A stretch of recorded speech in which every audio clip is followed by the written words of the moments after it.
খাটের উপর দাঁড়িয়ে নামাজ পড়া যাবে কিনা, একা নামাজে একামত দেওয়া জরুরি কিনা, মাগরিবের সময় ঘুমিয়ে বা শুয়ে থাকা বা খাওয়ার বিধান সম্পর্কে জানতে চাই, নামাজে সানা পড়তে ভুলে গেলে নামাজ হবে কিনা, স্বপ্নে সহবাস করতে দেখলে গুনাহ হবে কিনা, স্ত্রীকে গর্ভবতী অবস্থায় সহবাস করা যাবে কিনা, ব্যাংকে ডিপিএস করা কি হালাল হবে, বিয়ের ক্ষেত্রে ছেলে বা মেয়ের ছবি দেখা যাবে কিনা, লোকমুখে শুনেছি জীবদ্দশায় 1 কেজি সুরমা লাগালে সে জান্নাতি, এটা কি সঠিক? নামাজের প্রথম রাকাতে আউযুবিল্লাহ বিসমিল্লাহ সহ সূরা পাঠ করে প্রথম রাকাত শেষ করলাম, দ্বিতীয় রাকাত কি পুনরায় আউযুবিল্লাহ পাঠ করতে হবে না বিসমিল্লাহ পাঠ করলেই হবে? কোরআন মজিদ কি শুয়ে শুয়ে পড়া যাবে? অজুর সময় ঘন দাড়ির ভেতর পানি কিভাবে পৌঁছাতে হবে? মৃত ব্যক্তির সামনে আগরবাতি জ্বালানো যাবে কিনা? নবজাতকের বমি কাপড়ে লাগলে নামাজ হবে কিনা? মুরগি একাই জবে করতে পারবে কিনা কারো হেল্প ছাড়া? জুমার নামাজ কি শুধু পুরুষের জন্য ফরজ, মেয়ের জন্য এর বিধান কি? মহিমা মাহি আপনি জানতে চেয়েছেন নবজাতকের বমি কাপড়ে লাগলে নামাজ হবে কিনা। দেখুন, বমি নাপাক, সেটা নবজাতক হোক অথবা প্রাপ্তবয়স্ক কেউ হোক, সবার বমি নাপাক, যার কারণে এটি লাগলে নাপাক হয়ে যাবে। জান্নাত আরা জুলি আপনি জানতে চেয়েছেন মুরগি একাই জবে করতে পারবে কিনা কারো হেল্প ছাড়া? হ্যাঁ, করতে পারবে, কোনো অসুবিধা নেই। মুরগিতে একজন ধরতে হবে এমন কোনো বাধ্যবাধকতা নেই। আপনি মুরগি যেভাবে খুশি সেভাবে জবাই করবেন, জবাই করাটাই হলো মুখ্য। বিসমিল্লাহ বলে জবাই করতে পারলে আপনি নিজে একাও করতে পারেন, কোনো অসুবিধা নেই। রাজীব হোসেন জানতেছেন জুমার নামাজ কি শুধু পুরুষের জন্য ফরজ, মেয়ের জন্য এর বিধান কি? অথচ হাদিসে নবী মুহাম্মদ সাল্লাল্লাহু আলাইহি ওয়াসাল্লাম বলেন আমি যেভাবে নামাজ পড়ি তোমরা সেভাবে নামাজ পড়ো। ভাই রাজীব হোসেন, রাসূল আকরাম সাল্লাল্লাহু আলাইহি ওয়াসাল্লাম মেয়েদেরকে বাসায় নামাজ পড়তে বলেছেন, আর বাসায় তো আর জুমা পড়া যায় না, এই জন্য মেয়েদের জন্য জুমা পড়া আবশ্যক নয়। এটি হলো বিশুদ্ধ মত। তবে হ্যাঁ, কেউ জুমা হাজির হয়ে যদি পর্দার সাথে পড়তে পারেন সেটি জায়েজ আছে, কিন্তু তাদের জন্য জুমা আবশ্যক নয়। নুসরাত জাহান ইমু আপনি জানতে চেয়েছেন মৃত ব্যক্তির সামনে আগরবাতি জ্বালানো যাবে কিনা। দেখুন, আগরবাতি মূলত জ্বালানোর নির্দেশ হলো সুঘ্রাণের জন্য। অতএব মৃত ব্যক্তিকে রেখেছেন, তার দেহ থেকে কোনো দুর্গন্ধ আসতে পারে, সেই জায়গা থেকে আপনি সুঘ্রাণ যুক্ত কোনো কিছু ব্যবহার করতেই পারেন, আগরবাতি জ্বালাতেই পারেন। এছাড়া মসজিদে আগরবাতি জ্বালানোর কথা মুরাদুল্লাহ তারা বলেছেন। ইমানদারের বাসা বাড়িতে আগরবাতি অথবা ধূপের আপনার ধোঁয়া এটা প্রজ্বলন করা হবে সুঘ্রাণের জন্য, এটি ভালো, এটি খারাপ কোনো কাজ নয়। তবে মৃত ব্যক্তির জন্য করতেই হবে এমন কোনো বিষয় নয়। এমনি নাসিমউদ্দিন আপনি জানতে চেয়েছেন অজুর সময় ঘন দাড়ির ভেতর পানি কিভাবে পৌঁছাতে হবে। দেখুন, পানি এভাবে কোষ করে ধরে আপনি যেভাবে ভিজিয়ে রাখেন তাহলে সেক্ষেত্রে যত ঘন দাড়ি হোক না কেন গোড়ায় চলে যাবে। এরপরে ফারিয়া ইসলাম জানতে চেয়েছেন কোরআন মজিদ কি শুয়ে শুয়ে পড়া যাবে।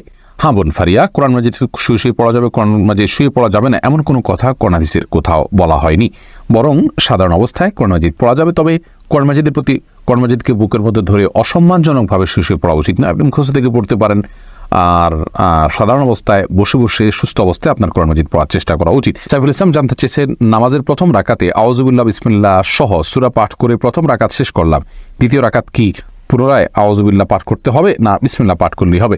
দেখুন, সূরা ফাতিহা যেহেতু আপনি নতুন করে শুরু করছেন, এই জন্য আপনি আউযুবিল্লাহ পাঠ করবেন এবং এরপরে বিসমিল্লাহ পাঠ করবেন। কারণ ফাইদা ক্রাতাল কোরআন ফাস্তাইয বিল্লাহি মিনাশ শাইতানির রাজিম, আল্লাহ তাআলা বলেছেন কোরআন যখন পাঠ করবে তখন তুমি আল্লাহ তাআলার কাছে আশ্রয় চাইবে শয়তান থেকে। এই জন্য প্রথম রাকাতে আপনি সূরা ফাতিহা পাঠ করেছেন, এরপরে আপনি রুকু করেছেন, সিজদা করেছেন, তাসবিহ পাঠ করেছেন, অনেকগুলো কাজ করেছেন, আবার নতুন করে আপনি তেলাওয়াত শুরু করছেন, যার কারণে আপনি এখানে আউযুবিল্লাহ সূরা 2টা পাঠ করবেন। এরপরে বোন সাদিয়া ইসলাম জানতেছেন লোকমুখে শুনেছি জীবদ্দশায় 1 কেজি সুরমা লাগালে সে জান্নাতি, এটা কি সঠিক? না বোন, এরকম কোনো কথা নেই যে 1 কেজি পরিমাণ সুরমা লাগালে সে জান্নাতি হবে। তবে হ্যাঁ, মৌলিকভাবে সুরমা লাগানো রাসূল আকরাম সাল্লাল্লাহু আলাইহি ওয়াসাল্লামের সুন্নাহ এবং সে বিষয়ে নবী সাল্লাল্লাহু আলাইহি ওয়াসাল্লামের সুস্পষ্ট নির্দেশনা রয়েছে। আমরা সুরমা লাগাবো আমাদের সাধ্য অনুযায়ী, তবে 1 কেজি পরিমাণ লাগাতে হবে এমন কোনো কথা নেই, এটি মন গড়া কথা।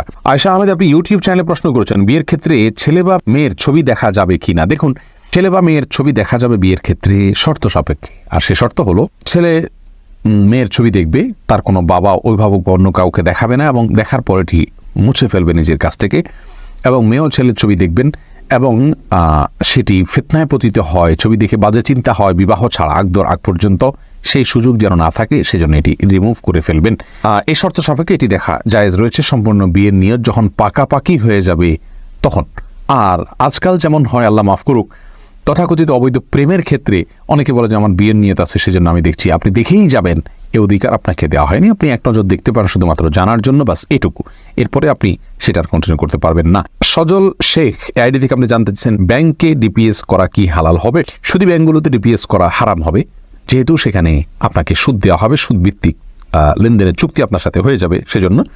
আর ইসলামী ব্যাংকগুলো যদি হয় তাহলে সেক্ষেত্রে বেশ কিছুটা ছাড় রয়েছে, এবং সেটি কিছুটা কোনো কোনো ক্ষেত্রে এটি সন্দেহের মধ্যে পড়বে, শুবহাতের মধ্যে পড়বে, বাকি মৌলিকভাবে অন্য কোনো উপায় যদি কারো না থাকে এটি নাজায়েজ বা হারাম সরাসরি হবে না, তবে অ্যাভয়েড করতে পারলে সেটাও ভালো, যেহেতু সংশয় বা সন্দেহ সেখানেও রয়েছে। শাহাদাত হোসেন সবুজ, আপনি জানতে চেয়েছেন স্ত্রীকে গর্ভবতী অবস্থায় সহবাস করা যাবে কিনা।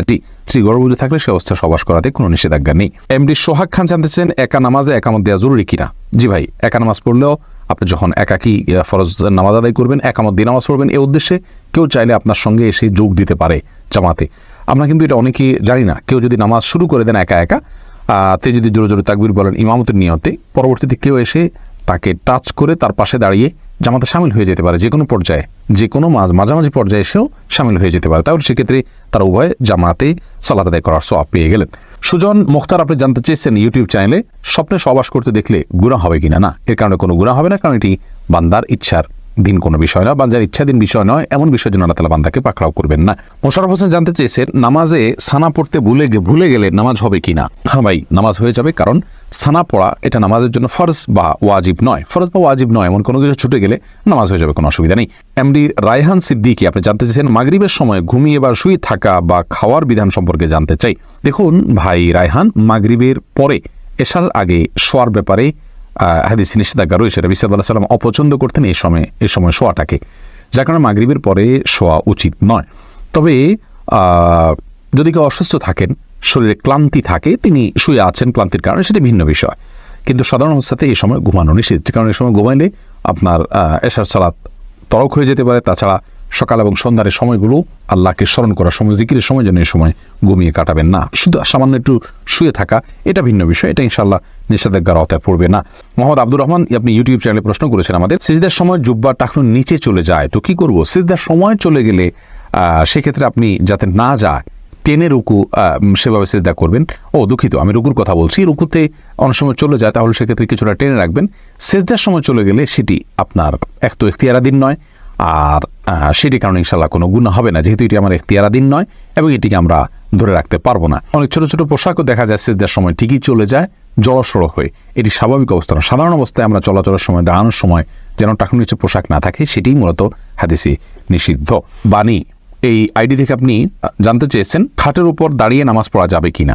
যাবে, কোনো অসুবিধা নেই। আপনি খাট হোক আর ভূমি হোক, ফ্লোর হোক, যে কোনো জায়গায় দাঁড়িয়ে সালাত আদায় করতে পারবেন।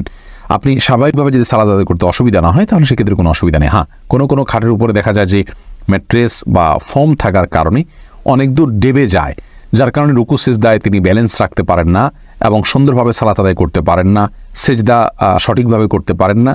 এরকম যদি হয় তাহলে সেক্ষেত্রে তার জন্য খাটে দাঁড়িয়ে সালাত আদায় করা উচিত হবে না। এটা কমপক্ষে মাকরুহ হবে, অপছন্দনীয় হবে, তবে সালাত হয়ে যাবে।